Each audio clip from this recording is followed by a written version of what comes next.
每一天，牧师甲你做伙祈祷。今仔日是9月11日，诗篇147篇10节到11节安尼讲：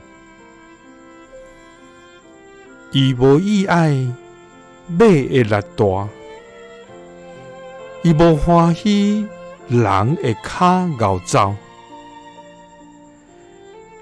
耶和华是欢喜敬畏伊，甲毋忘伊慈爱的人。三角来祈祷，欢喜阮敬畏甲毋忘你慈爱的天父，愿感谢你。主啊，你是满有丰盛的恩典甲怜悯的上帝，你是疼痛甲看顾软弱的天父。主啊，你顾念卑微甲心灵丧伤的人，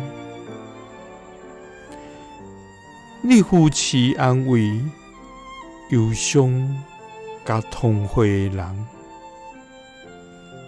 主啊，愿承认家己的不足、有限甲软弱，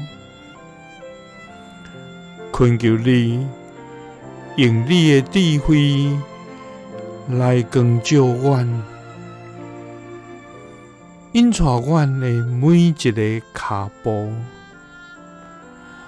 拢伫你光明甲正直的路来行。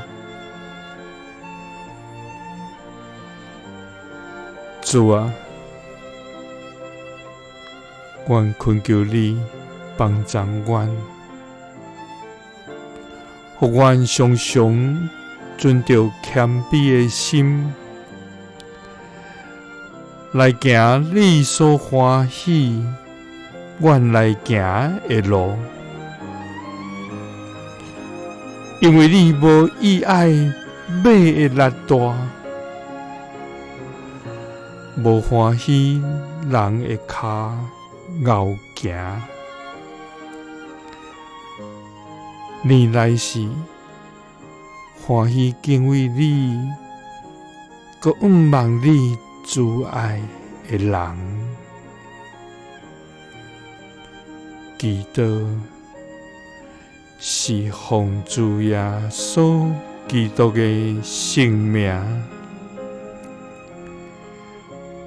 阿们。